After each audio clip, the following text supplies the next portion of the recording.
Good Friday morning, YouTube. How you guys doing today? So I was sitting on the side of my bed thinking, what if black people are being used, our black bodies, the deaths of black people that have come up all of a sudden in the past couple of weeks? What if our black bodies are being used as nothing more than diversionary tactics? Have we forgotten that the coronavirus has killed upwards of 100,000 plus people? Have we forgotten about the H.R. 666 Trace Act slash Mark of the Beast Act? Have we forgotten that this is a presidential election year? Have we forgotten that our freedoms are being slowly eroded little by little?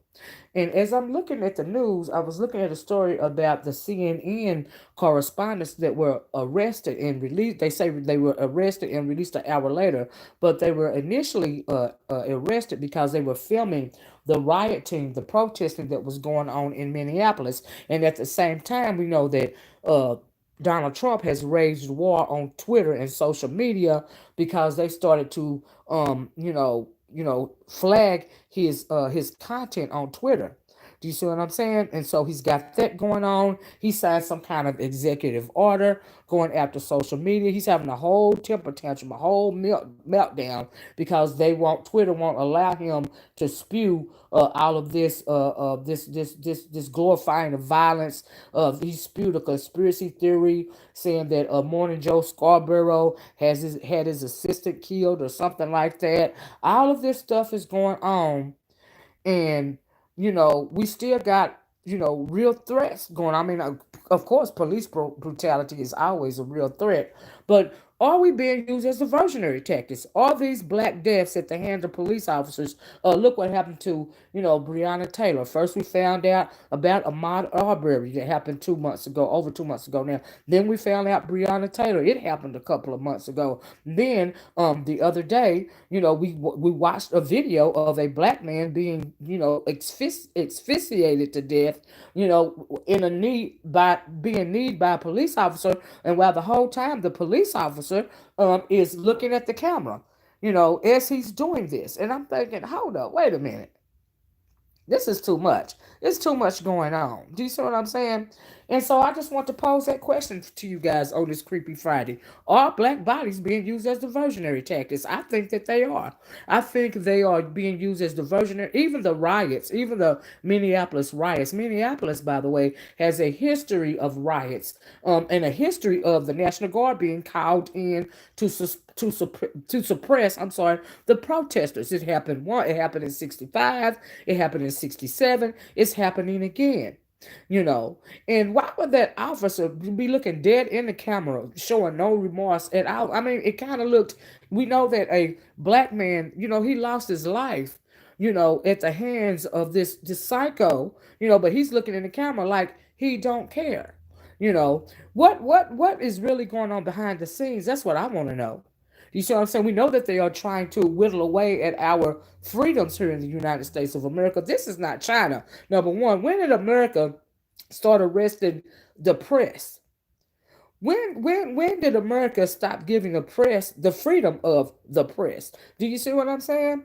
And I don't think it's a ritual at all. Now I think Super Sly 75, he thinks it's a ritual. I think it's a diversionary tactic because we know that us being black in America, they consider us to be the non-producers. They consider us to be the expendables. And when you wanna cause anarchy, or you want to divert us away from something that's really going on with these elites, like the coronavirus, like this pandemic, what do? You incite some incidents of racism, some incidents of white supremacy, some incidents of police brutality, in order to continue the divide of American peoples based on the color line. Because we know that what makes America great It's white supremacy racism.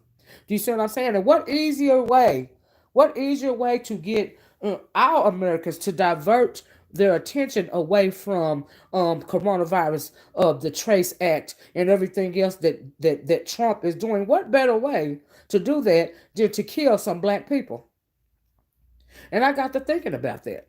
And good morning, everybody, by the way. We also have to be aware that there is a shortage of donor organs due to less car wrecks because cities have been locked down. Out of it, it's a diversionary tactic. I think that they are literally using black bodies as a diversionary tactic. Because, like I said, going back to the election year, we know that Donald Trump has been all, in a rage because he don't, in light of the coronavirus, they want to allow everybody to do the mail-in ballot sort of thing.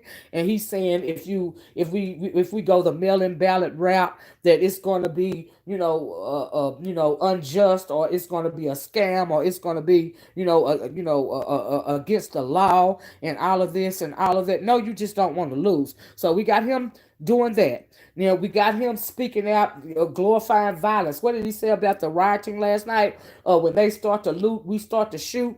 You see what I'm saying? All of this is a diversionary tactic. I'm not, but what I don't appreciate, where the cop was, Derek said, I saw a video yesterday where there was a cop who, in regular clothes, was busting out windows there, creating havoc. He was approached and questioned, and he tried to run. Well, I can believe that, Derek, because, what about, okay, so people were in Minneapolis. They are even now protesting in Minneapolis.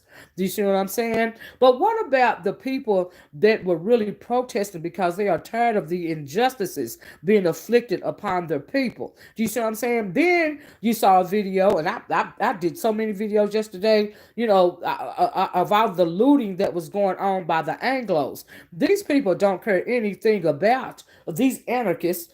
They don't care anything about the death of a black man. They just want to come there and have an onslaught of civil unrest. Do you see what I'm saying? They want to loot, they want to burn, but the righteous people, the righteous protesters, well, they're denouncing all the looting and the burning that was going on.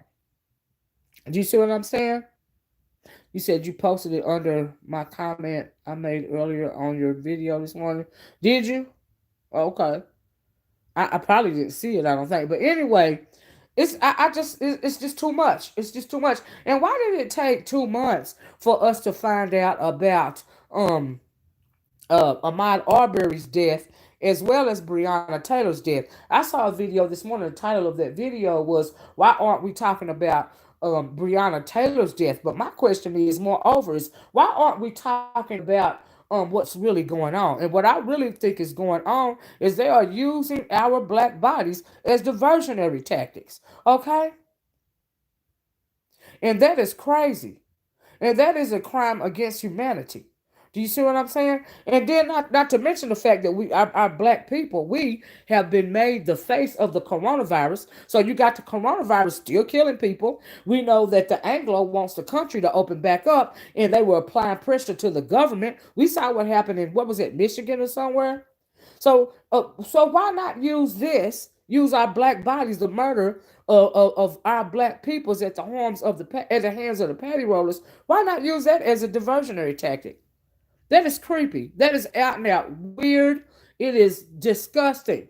But see, the thing is, while us black people are worried about police brutality and protecting our own, as we should be, because we know that as black people, we have several things going on in our community at one time. There is just not enough hours in the day to address every issue that we face. We face an onslaught of issue on a daily basis. Do you see what I'm saying? So when you see black bodies in the street, when you see videos of black men being tortured and choked to death, in front of the camera, and the guys looking at the camera, looking straight at the camera like, what? Like, I ain't worried about it. What? When you see all that going on, we need to really critically think about what's really going on here. What is the end goal here? And like I said, the easiest thing that you could do to divert away from the real issue is insert some racist incidents. Okay?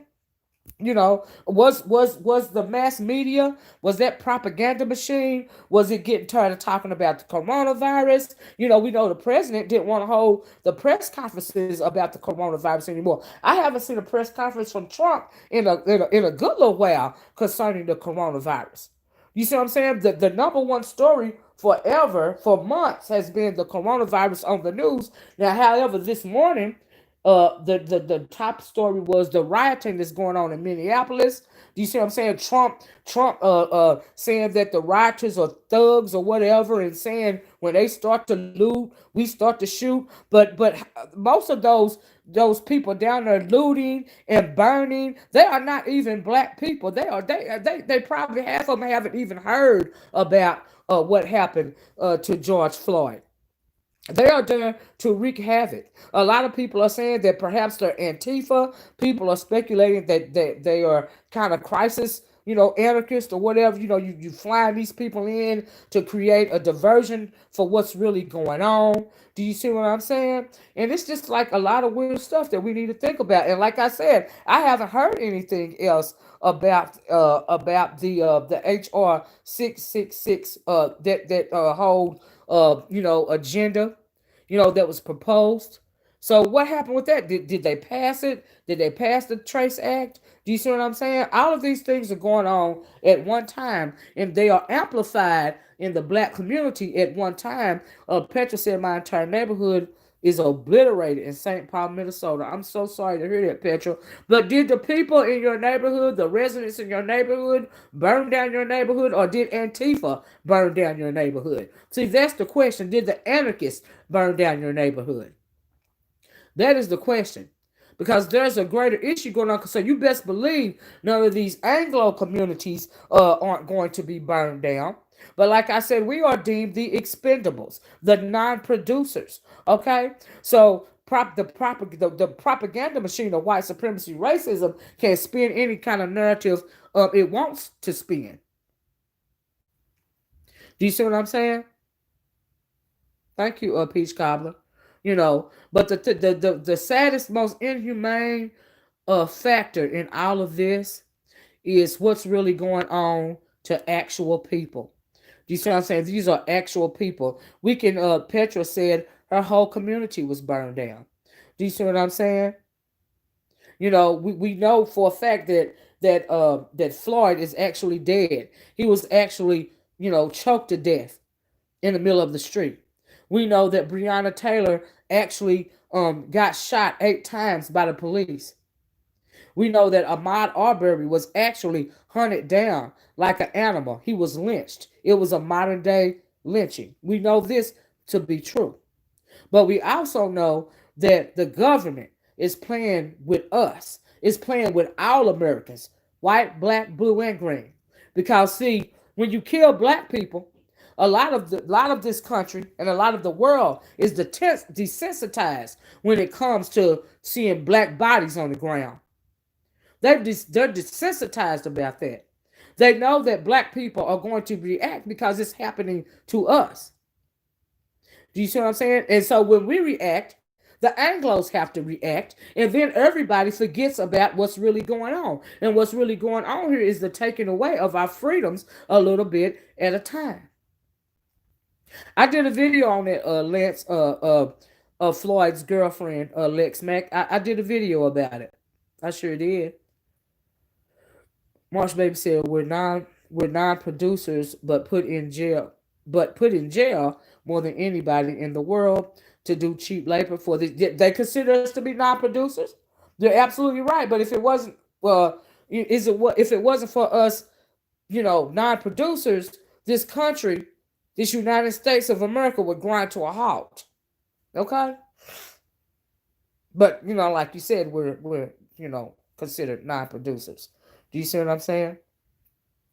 So yeah, I bet it is. Petra said I live 200 feet from a speedway. It's gone. Everything is on fire. Grant Avenue, predominantly white, is still pristine a few blocks up. Absolutely. Absolutely. They love to say, why are black people burning down their own communities? Number one, it's not in your community. You're just being allowed to stay there. And since you're just being allowed to stay there, They come in and burn it down whenever they want to. But the property that they do own, like Petra said, just a little ways down the road, those properties, those Anglo properties, are in pristine order, just a few blocks away. You see what I'm saying? It don't make no sense. We really need to critically think about what's going on. But we have such an onslaught of trauma on a day-to-day basis in this country. It's hard. Yes, Anthony, I already talked about it. Uh-huh. I already talked about it. You're gonna have to go back and look at the beginning of the video. They're taking away our rights. So now we have another scenario where the National Guard has been called into Minneapolis to try to quash the protesting, the rioting, and the looting. You see what I'm saying? So when you call in the National Guard, that means your community is going to go on lockdown. They can do with you what they will. You still got people dropping dead from the Rona. You had people starting to question what the H.R.6666 Act really was about, the monitoring of all Americans. You had people questioning the vaccines. You had people questioning why Trump is so averse to mail-in ballots, and even though there's a coronavirus. You had people questioning why they are opening the country back up again, just because the Anglo wants it opened up, even though people are still dying from the Rona. You know, People started questioning what Bill Gates' true hand in this is.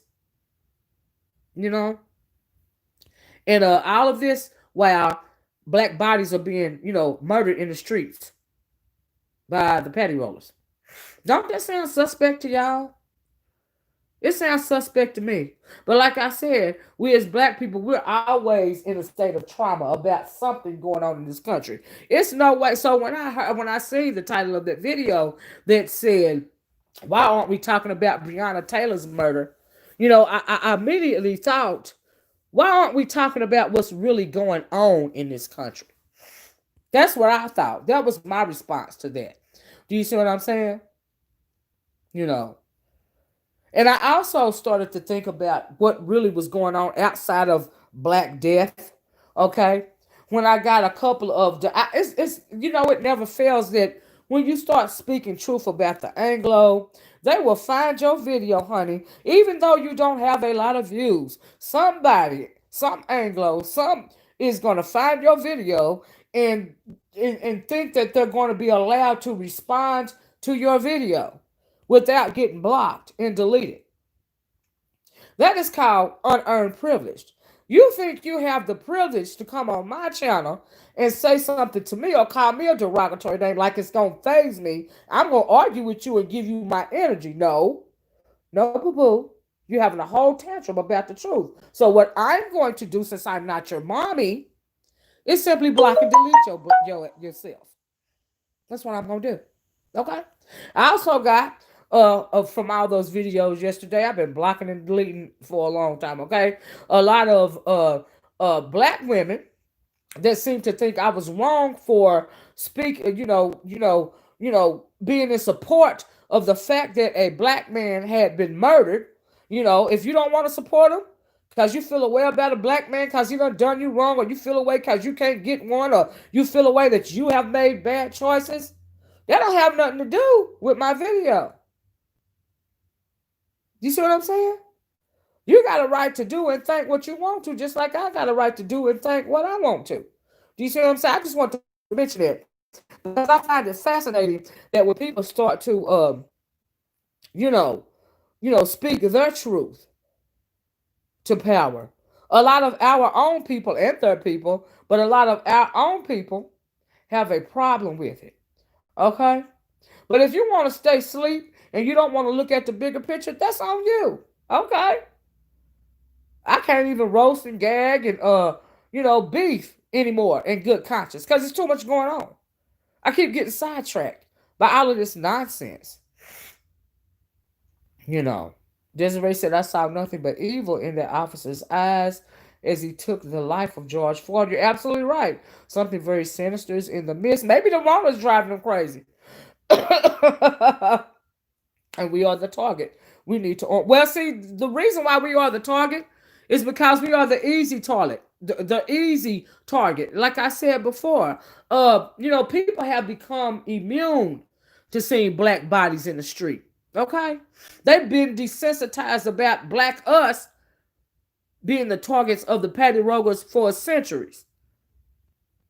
This is nothing new for them. It's only when you want to react, you as a black person want to speak out for justice. Only then is it a problem. Okay? Do you see what I'm saying? Straight from the gate said Tommy. Is it Tommy? You talking about Tommy Sotomayor? Got seen last night about saying that George Floyd didn't get her support. He got her straight from the crown of her head to the heel of her feet. Tommy Sotomayor and Cynthia G, they are one and the same to me, okay? Tommy can't get nobody together. He need to shut up just like she do, okay? I'm not impressed. Okay, they are both degenerates, all right? Because you start to, like I did a video yesterday, a live stream about black people speaking white supremacy ideology. And when you hear a Tommy Sotomayor speak derogatorily about black women, and when you hear Cynthia G speak derogatorily about black men to that level, we all talk crazy about one another, but certain people, they take it to another level, another level of disgust, another level of degeneracy. And those two take hate speech to another level of another level of degeneracy, to the point to where it sounds just like they are speaking white supremacy, racism ideology. And that's what I meant by that. Like, do you hate yourself? Do you hate the fact that you are by yourself? Like, what exactly is that is so? Because, like I said, I would never become desensitized. We all go through something like black women, because of trauma. We are always at each other's throat. But when you take it to a whole nother level of being so disgusting to say that you as a black woman won't support this black man simply because he had a Anglo woman, okay? That's another level. Or when you hear Tommy Sotomayor, repeatedly, disrespect and degrade black women, that's another level. That is a level of white supremacy that I can't rock with. Because at the end of the day, I am pro-black. I am for my people. I want for the betterment of my people. So anytime you hear me going after a sister or a brother, it is in a way of correction. It is in a way of tough love. Do you see what I'm saying? But never would I ever, devolve into speaking white supremacy ideology.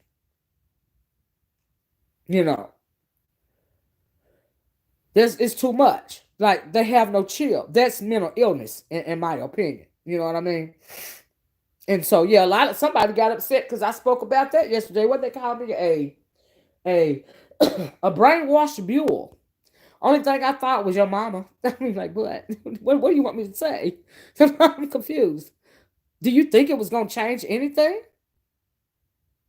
But anyway, those are the questions that I wanted to ask. Okay. Yeah, absolutely. Lynn Keith said, good day.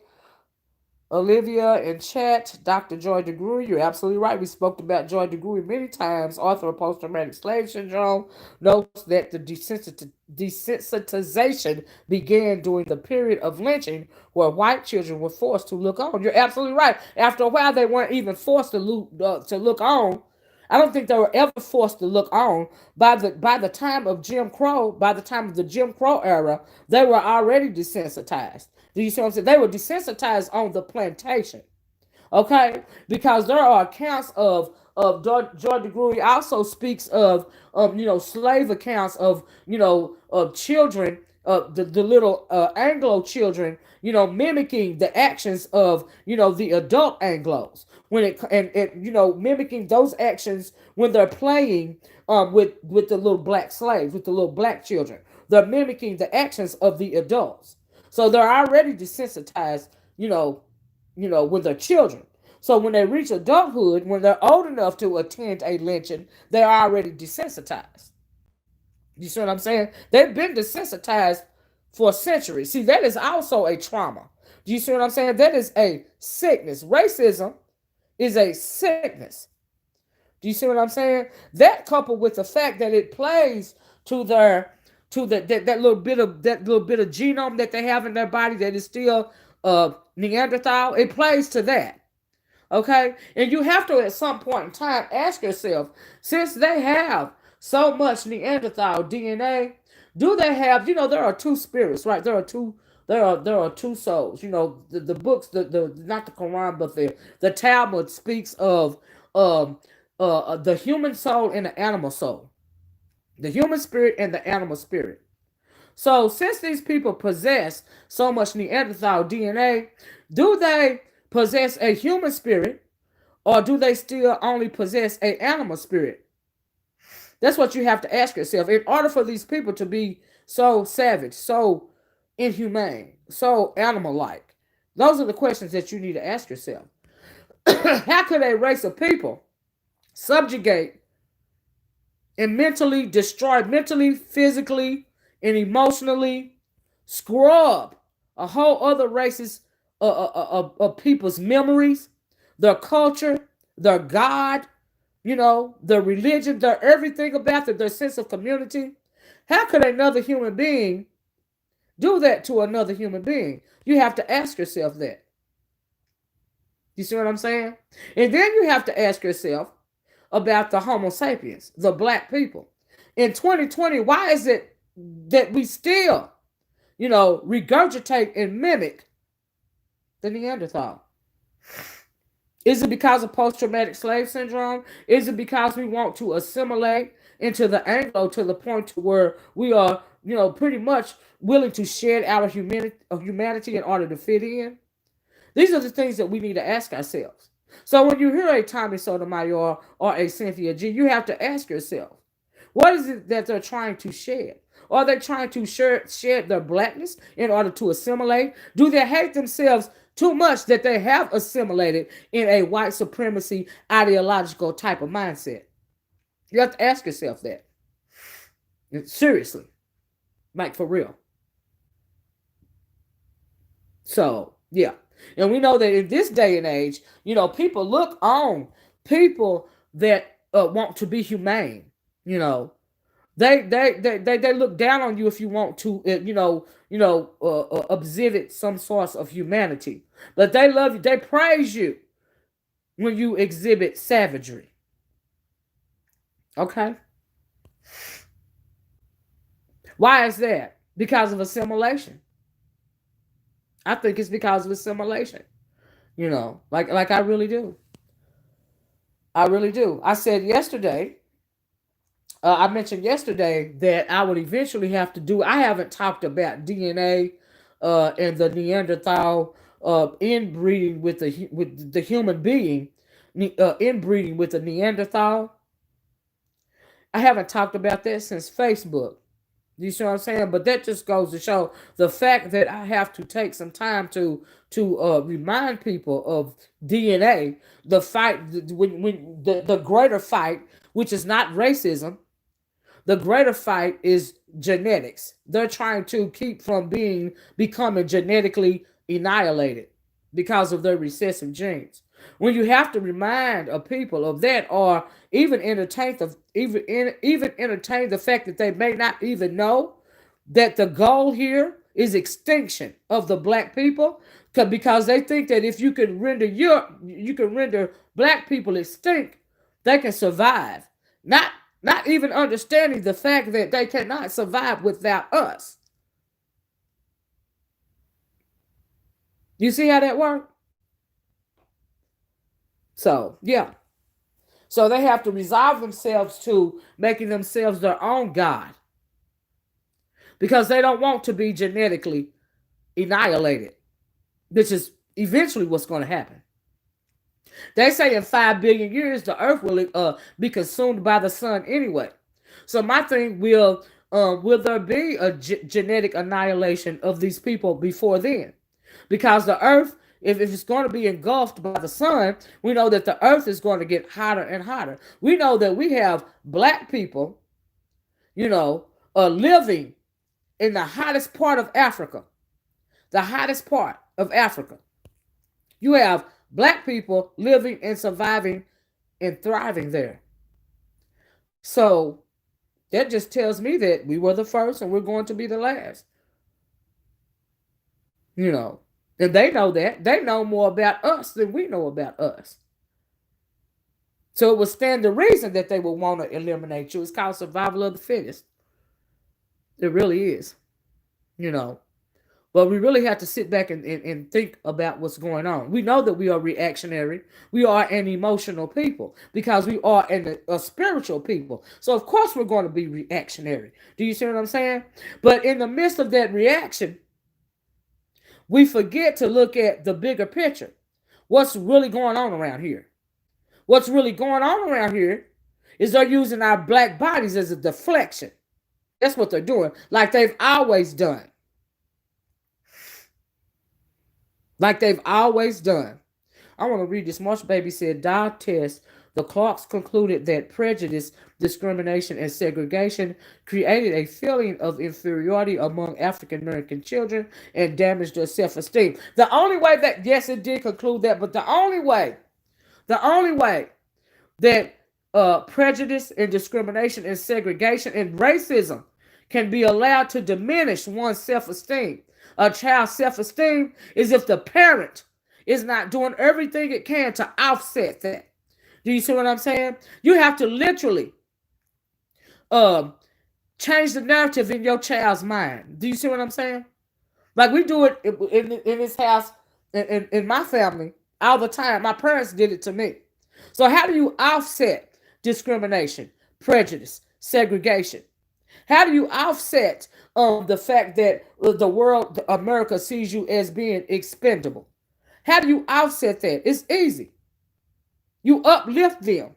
You put them on a pedestal. Oh, you so cute. Oh, you so fine. Look at you. King, queen. You know, you throw positive affirmations. You throw the positive affirmations at the discriminatory or the prejudice, or the segregative or the racist affirmations, the thing that they're seeing on social media. You arm them with knowledge. A lot of us don't know who we are. And so, because of lack of knowledge, we don't know that it's all propaganda. It's all false propaganda. You see what I'm saying? It's all propaganda. And you have to work against the propaganda. Do you see what I'm saying? And so I do everything I can to work against the propaganda. So yeah. One of my friends told me one time, you are racist. I was like, you don't say. Am I supposed to feel bad about that? She said that I was racist because of what I was saying to my nephew. Do you think I'm going to sugarcoat the death of a black man to my nephew? Any of my nephews, any of my nieces, I'm not sugarcoating nothing. I call a thing what it is because they need to know. They'll know we do not live in a post-racist America. Okay, these people do not love you. If you lay down with them, you're going to catch up. You're going to get up with fleas. You know why? Because you're sleeping with a Neanderthal. So think about that. I don't lie to them. I'm not sugarcoat nothing. But you, however, are beautiful in your blackness. That's how you offset low self-esteem, that's been caused by discrimination and racism and all the stuff that they see on social media. You see what I'm saying? My nephew will think you crazy. If you tell him anything about himself other than he's great, he'll think you got a problem. He's like, you must be mistaken. All of them, my nieces too, they think you're crazy. They would think you out of your mind if you say anything about them other than saying they're great. You got to do what you got to do. Because you know what? That's what the Anglo does for their children. They make them think that they are superior. I make mine and my family know. I let them know that they are, in fact, superior. And here's the proof. That's how you stave off all of that false propaganda. People not staving out false propaganda is the reason why we got a color issue, a colorism issue amongst us. Do you see what I'm saying?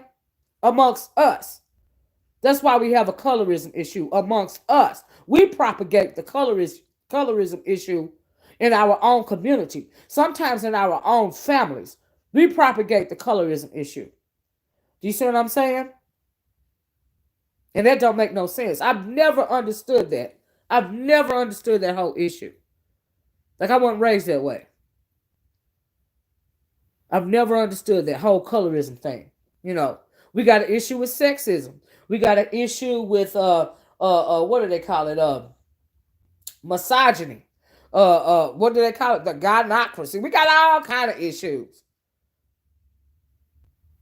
But you gotta have to try to shield your children from that as much as you can. Do you see what I'm saying?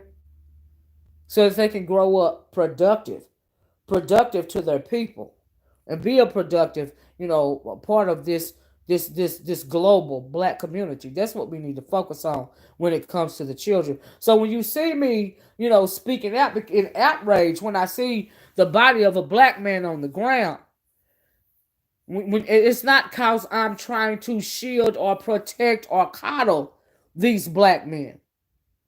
It's because I know the overall goal is to exterminate black people. And because we live in a patriarchal society here in this United States of America in particular, because we live under a patriarchal system, as well as a white supremacist system, a white male-dominated system. Because of that, it makes the black man have an even greater target on his back. Because he is black, he is a man. He is a man, and he is offensive to white male manhood, white male patriarchy. White male patriarchy sees the black male as his number one enemy. The black female too, but the black male he sees as his number one enemy. They target little black boys. They target your males and your family from birth. They want to exterminate them from birth because, see, patriarchy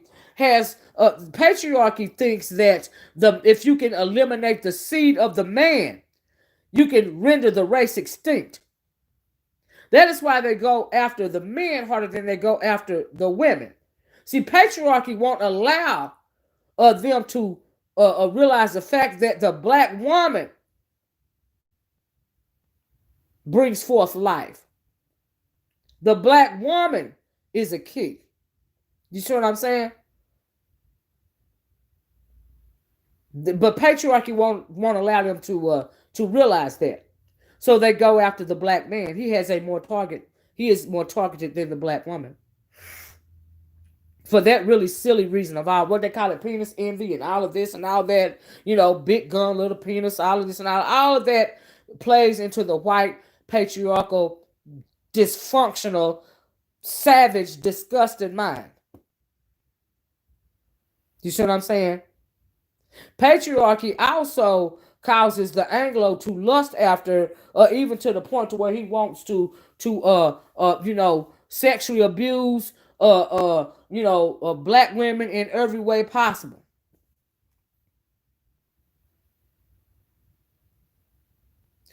We learned that during chattel slavery.